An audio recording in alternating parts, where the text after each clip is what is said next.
दोस्तों, समय था आज से करीब 6 करोड़ 50 लाख साल पहले।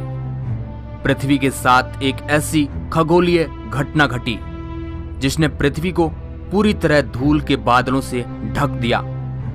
इस भयानक विस्फोट से इतना अधिक मात्रा में रेडिएशन उत्पन्न हो रहा था कि इसके 800 किलोमीटर एरिया में आने वाले सभी जीव जंतु आग की भट्टी में तब्दील हो चुके थे। इस भयानक घटना से धरती पर मौजूद 90% प्रजाति का खात्मा हो चुका था। पृथ्वी पर रहने वाला 25 किलो से ज्यादा वजनी हर जीव जलकर खाक हो चुका था। इस महाप्रलय में लाखों की संख्या में जीव मारे जा चुके थे और पेड़ पौधे भी जलकर राख हो चुके थे।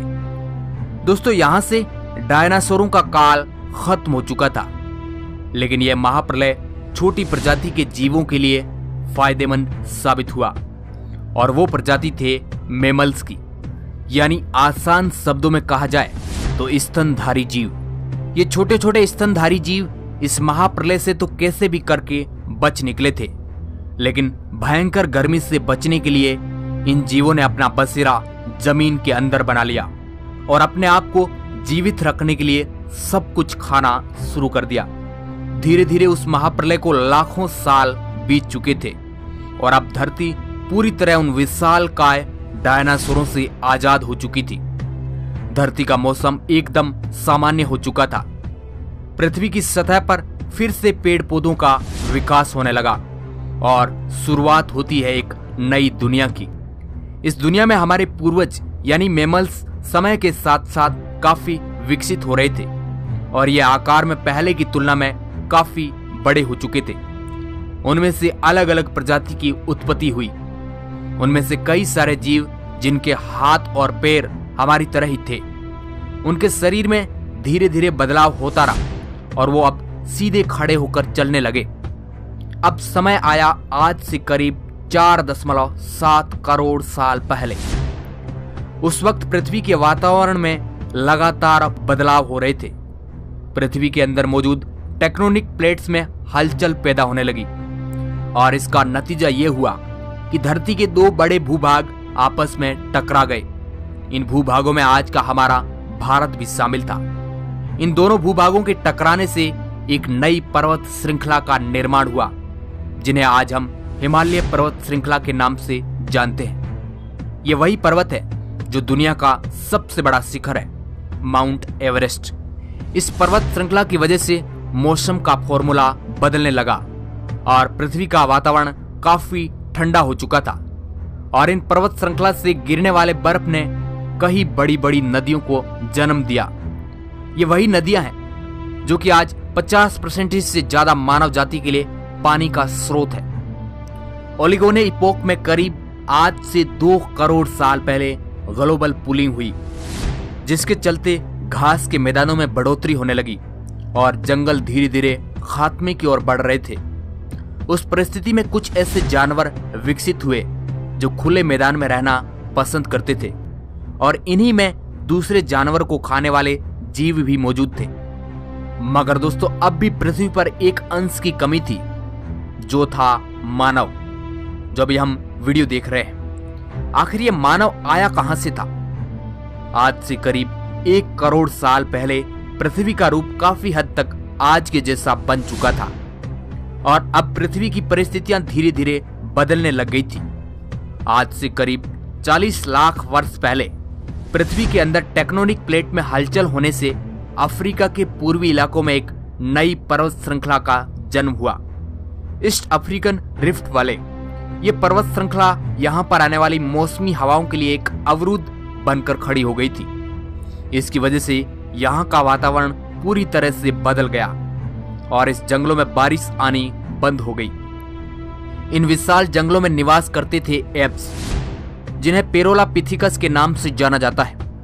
इनका निवास स्थान पेड़ों पर था और उन्हें भरपूर मात्रा में खाना खाने के लिए बड़ी आसानी से मिल जाता था। ये एक टहनी से दूसरी टहनी पर कूदने में सक्षम नहीं थे। ये कभी कभी पेड़ों की डाली पर 2 पैरों पर चलते थे। आगे चलकर यह बंदरों की प्रजाति गोरिल्ला और चिंपांजी में बदल गई तो कुछ इंसानों में तब्दील हो गई। ये पूरे अफ्रीका में फैले हुए थे। मगर समय बीतने के साथ साथ यहाँ पर अकाल की स्थिति आ गई। बारिश ना होने की वजह से जंगल पूरी तरह से साफ हो चुके थे और इन एप्स के लिए पेट भरना भी मुश्किल हो रहा था। खाने की तलाश में इन्होंने पेड़ों से नीचे कदम रखा। ये थे अर्धीपिथिकस रेमिडस। ये हमारे पूर्वज थे। आज हम इन्हीं से डेवलप होकर ऐसे बने हैं। इस मानव प्रजाति ने सबसे पहले जमीन पर कदम रखा और ये मानव इतिहास का जमीन पर पहला कदम था। इनकी शक्ल कुछ हद तक हम इंसानों से मिलती थी और इनका दिमाग संतरे के जितना बड़ा होता था और इनके पास हम इंसानों जैसे दांत भी हुआ करते थे और आकार में ये लगभग 4 फीट लंबे होते थे। कई हजार सालों के विकास क्रम के बाद इन्होंने अपने आप को 2 पैरों पर चलने के लिए सक्षम बना लिया, जिस कारण ऊर्जा भी कम खर्च होती थी। 2 पैरों पर चलने की वजह से ये काफी लंबी दूरी तक अपनी नजर घुमा सकते थे। साथ ही साथ इनका दिमाग भी बुद्धिमान होता जा रहा था। समय बीतता गया, विकास की प्रक्रिया लगातार चलती रही और हमारे पूर्वज अपने शरीर में विकास करते गए। आज से करीब 23 लाख साल पहले हमारे पूर्वजों ने अपने दिमाग को काफी ज्यादा विकसित कर लिया था। इस प्रजाति का नाम था होमो हेबिलिस और उन्होंने पहली बार पत्थर को हथियार के रूप में इस्तेमाल करना शुरू किया और धीरे धीरे धारदार पत्थर की मदद से हथौड़ा बना लिया। कई सालों के लंबे अरसे से गुजरने के बाद इन्होंने अपने दिमाग को कुछ इस कदर बुद्धिमान बना लिया कि अब वह शिकार के लिए आपस में लड़ने की बजाय समूह में शिकार करने लगे थे। इसके बाद प्रजाति आई होमो इरेक्टस, जो अन्य जानवरों से ज्यादा बुद्धिमान थे। होमो इरेक्टस प्रजाति ने ही सबसे पहले आग का इस्तेमाल किया। ये खोज हमारे मानव इतिहास के लिए बेहद ही खास थी। उस वक्त यह एक अहम खोज थी। आग की मदद से ये अपने आप को ठंड से बचाए रखते थे और अंधेरों में रोशनी दिलाती थी। उन्होंने आग पर मांस को पकाना सीख लिया था। इस कारण अब परिवार का निर्माण भी होने लग गया था। हमारे पूर्वज साथ साथ रहने लगे। इससे वह अपने आप को सुरक्षित महसूस करते थे। आग से पका मांस खाने में बहुत ही कम ऊर्जा का इस्तेमाल करना पड़ता था, जिस कारण यह ऊर्जा उनके दिमाग पे खर्च होने लगी और इनका दिमाग भी आकार में काफी बड़ा हो चुका था।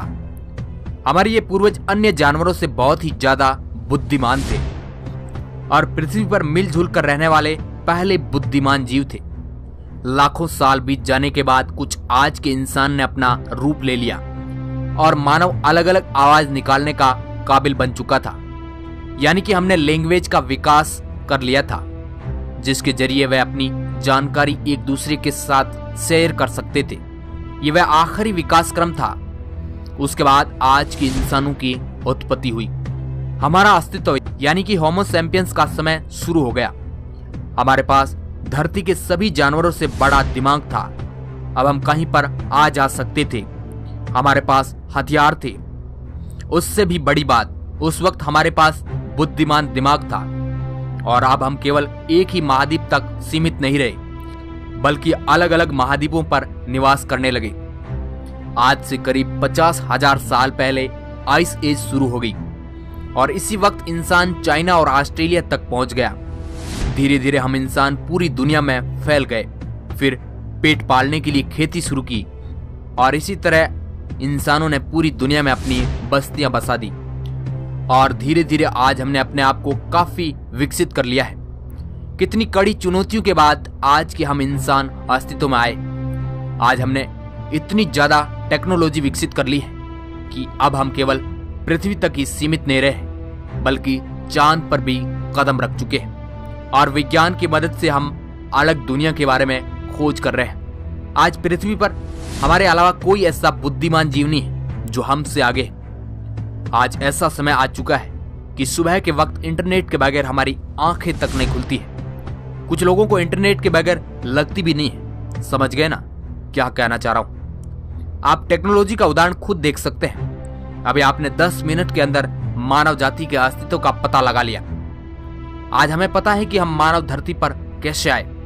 हमने अंतरिक्ष में जाकर कई रहस्यों को उजागर किया है और आगे भी टेक्नोलॉजी की विकास की प्रक्रिया लगातार जारी है। तो दोस्तों, कैसा लगा हमारा करोड़ों सालों का सफर? आप अपनी प्रतिक्रिया कमेंट बॉक्स में जरूर दें अगर वीडियो पसंद आया है तो इस वीडियो को लाइक, शेयर और सब्सक्राइब करना बिल्कुल ना भूलें। वीडियो को पूरा देखने के लिए आपका बहुत बहुत धन्यवाद।